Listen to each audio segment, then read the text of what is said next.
Mau buat bangunan di situ, mau buat warung, karena pantrangan di situ nggak boleh, jadi sakit gitu. Bukan sakit, didatangi. Berbentuk apa? Buta. Iya. Oh, pernah ada yang ngalamin? Ada. Masih hidup orangnya? Pulang ke Majenang langsung mati. Supir PTP pernah mobilnya dihalangi oleh buta yang namanya Ratu Blangbangan di Ranca Uya. Oh, pas jembatan itu sebelah sini. Jembatan sebelah sininya. Iya. Itu sampai mobil dilangkai, tapi alhamdulillah karena Pak Encik itu orang yang sebagai dalang, alhamdulillah bisa dihindarkan. Malah Pak Enciknya masih ada sampai sekarang juga, bisa ditanyakan.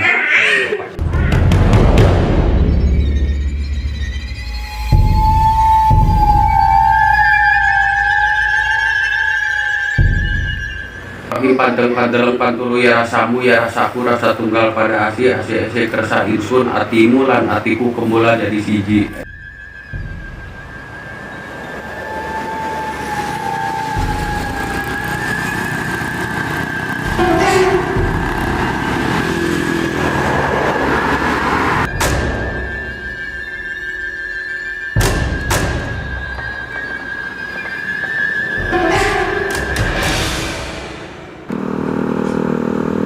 Assalamualaikum warahmatullahi wabarakatuh. Jumpa lagi teman-teman dengan saya di Jakarhun. Oke teman-teman, kali ini saya lagi berada di Jalan Raya Banjarmajenang kilometer 9, yang tepatnya di Dusun Ciawit Talimergo, Desa Panulisan Timur.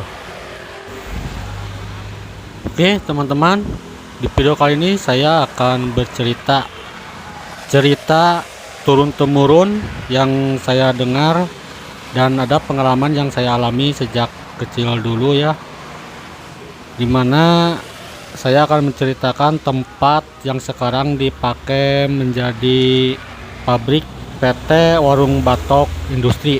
Di situ banyak cerita-cerita mistik yang akan saya urai nanti ya.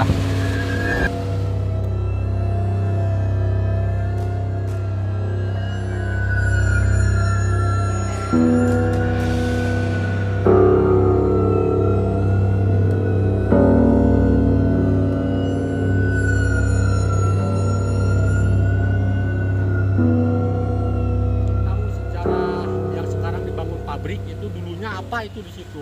Wah, dulunya itu memang rawan sih, daerah rawan. Iya. Wah, daerah rawan, Tegal Warakas, hutan lah. Gitu. Hanya memang Bapak dikasih tahu sama yang namanya Aki Sastro. Iya. Malah dia tuh cerita, malah begini, kamu jangan kemana-mana di sini, besok lusa akan rame di sini jadi kota. Oh, bakal rame nanti jadi kota katanya. Ya, Bapak nggak percaya waktu sih. itu Waktu itu nggak percaya. Iya, bakal rame. Rame gimana? Wong Tegal Warakas begitu coba. Wah.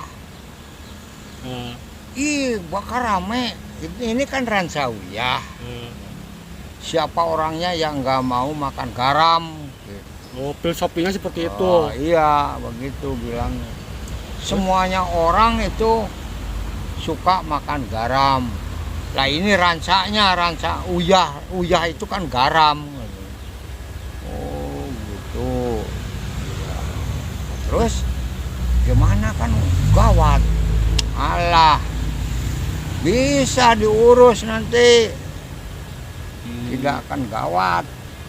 Yang mencetuskan ini bakal rame itu meramalnya menurut Bapak itu dari mana gitu, maksudnya dari buku atau firasat gimana gitu? Ya mungkin kalau orang tua itu tahu, semuanya tahu, entah gimana. Waktu zaman dulu Bapak udah bilang orang tua, besok mah nggak usah nonton wayang ke hajatan. Ya. Besok juga tiap rumah ada. Yang nganggap wayang ada. Itu yang namanya damar rupian. Akhirnya kan TV Oh, maksudnya TV Iya, tiap rumah TV. ada. Sebelum Itu sebelum ada TV, radio. iya radio dulu. Itu Pak Karto saya ingat waktu dengar daerah Rancauyah pasti ramai itu saya waktu kelas 3 SD itu. Nah, Sekarang terbukti rame. Nah, terus rame. ada lagi cerita ini pembuangan mayat di situ yang katanya waktu itu Oh, pembuangan mayat itu pada waktu zaman Pak Soeharto, Presiden Soeharto begitu. waktu itu kan geger pembunuhan misterius itu Ah, yang preman-preman tapi Nggak ada di situ mah nggak ada. Tapi yang kasus itunya pemberantasan premannya itu emang ada itu. Ada. Kasus pemberantasan Oh, preman itu ada memang. Jadi jelas Ada. nih. Kan dia anjurkan pada waktu itu. Jangan sih seperti orang biasa aja pakai tato kan nggak boleh pakai tato. Banyak yang buangi tatonya itu. Karena takut dianggap anggap preman. Iya. Jadi nggak ada Berarti yang pakai tato. isu pembuatan mayat di situ itu bohong ya. Bohong. Cuma emang ada orang mati tapi bukan Iya, bukan yang dikarungin gitu. bukan orang- ditutupin karung. orang preman, bukan orang gila mati. Nah, terus nih ada lagi yang kabar di jembatan itu katanya pembuatan jembatan itu memakai tumbal. Nggak ada. Itu bener nggak? Nggak Nggak. ada. Terus Nggak ada. kan ada cerita yang saya pernah dengar waktu kecil ada orang PT yang dikejar-kejar culik katanya itu bener? Nggak ada. Nggak ada. Nggak ada. Hanya ya memang di daerah situ memang gawat juga. Pas tikungan ya, Ya. pas tikungan sebelah, kalau sebenarnya sebelah kiri, Iya. sebelah kiri itu kan ada yang bikin warung. Hmm. Nah, bikin warung. Itu nggak boleh, gunung itu ditugari, dibikin Sama yang mau bangunan. buat warung. Itu nggak boleh. Akhirnya dia itu kan sampai nggak jadi bikin warungnya, nggak sampai diduduki, karena Didatangi oleh pihak pihak pihak makhluk astral. goib itu Oh. yang duduk di situ. Kan ada cerita. Oh, menarik lagi teman-teman nih. Ya gimana? Jadi di sebelah kiri jalan di gunung itu, Gunung cerita. 3 bukan? Gunung 3 Iya, terus itu cerita. Nanti di akhir zaman itu ada suara kentong di situ. situ. Gede namanya. Nah itu ada yang nunggu ditugaskan untuk menjaga Jawa Tengah. Di situ adanya 1, 2 di atas gunung sana, Oh iya. 1, 3 di Gunung Pasirereng. Itu 3, ada 3. Lah yang di bawah itu ada juga di jembatan. Di jembatan ada. Itu Ya. penghuninya apa? Penghuninya ya kelihatannya sih memang Buta. buta. Buta yang pas di jembatan, Bukan di jembatan, yang sebelah sininya. sebelah sini. Pas gunung itu. Ah. Oh, ada yang warung si Masnya itu. Ah, Oh, Poncolos itu. Bukan. Gitu.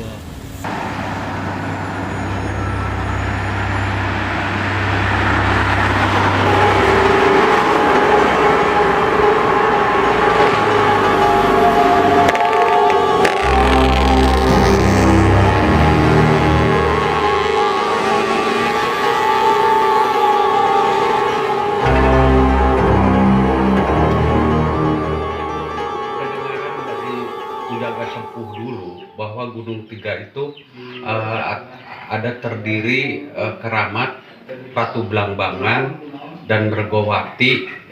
Kebetulan yang namanya Mergowati itu gunung yang sebelah barat Ratu Blangbangan. Oh, yang ada keramatnya bukan? Yang ada keramatnya Oh, itu Mergowati. Mergowati.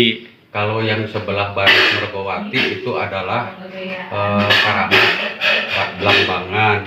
Kalau kalau sebut Blangbangan itu yaitu terdiri buta.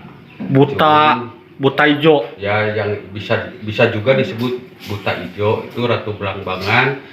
Dan di Gunung Telu itu Pasebannya. Kalau ininya ilir mudik ke Gunung Pasir Lereng, yaitu Gunung Jubleg. Di sana ada Dewi Panggung, Sekar Panggung yang disebut. Itu yang bisa memimpin orang pengen menjadi Kaya. Kalau kaya bukan, tapi seni, masuk ke seni. Itu Dewi Panggung itu bisa Pamelet ya Pak. pemelet ke arah seni jaipong atau seni Sunda yang disebut ronggeng, atau itu yaitu yang megangnya Dewi Panggung, Sekar Panggung. Nah, Ratu Blangbangan itu memegang wilayah dua gunung, Pasir Lereng dengan Gunung Teluk. Kalau Mergowati yaitu Dangyang, daerah Ciawitali yang disebut Mergosari sekarang, yaitu disebut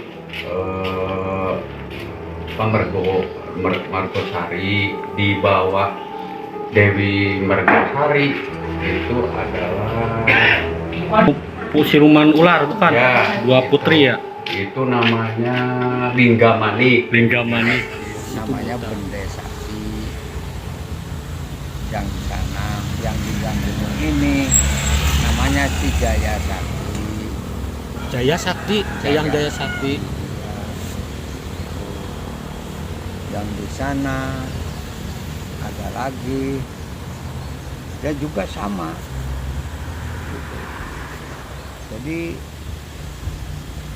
setahu bapak yang diterima sama bapak itu kata orang tua, ini yang di sini ini Ramat yang menghuni di situ sejak dulu itu makanya nggak ada yang berani masuk Warakas itu.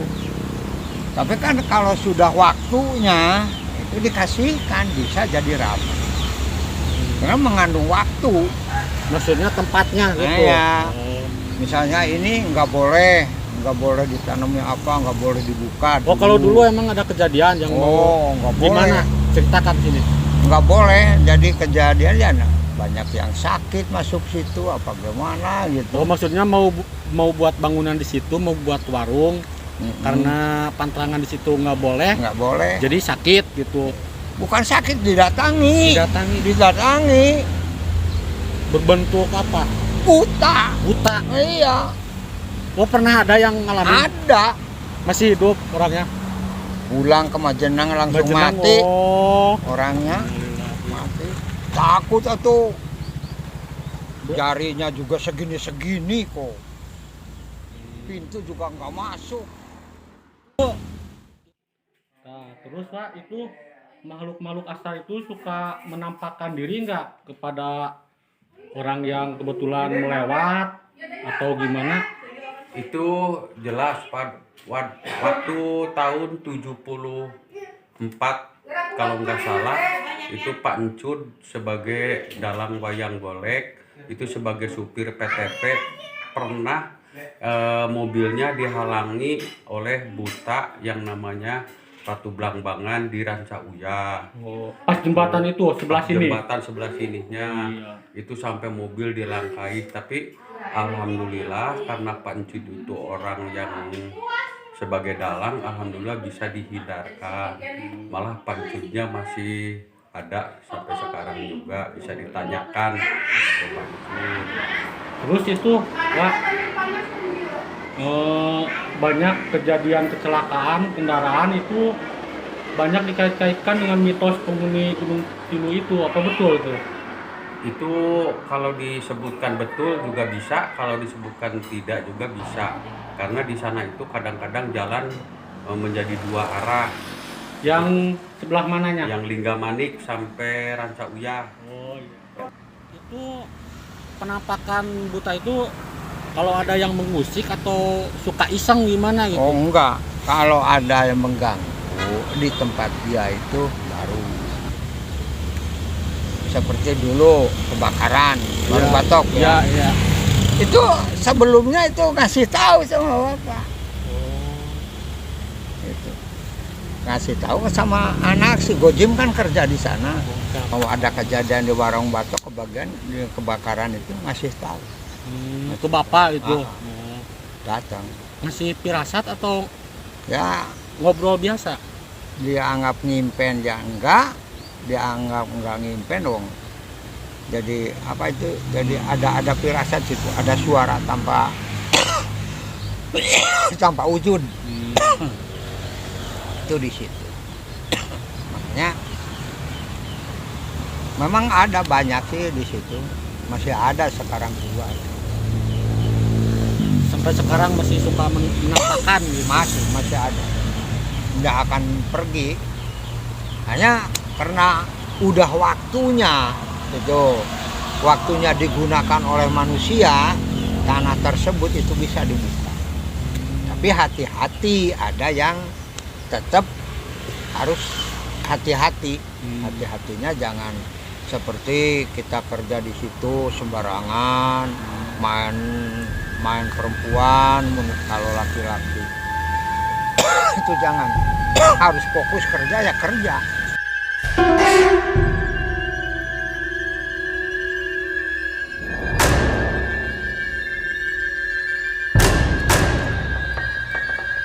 Mungkin begitu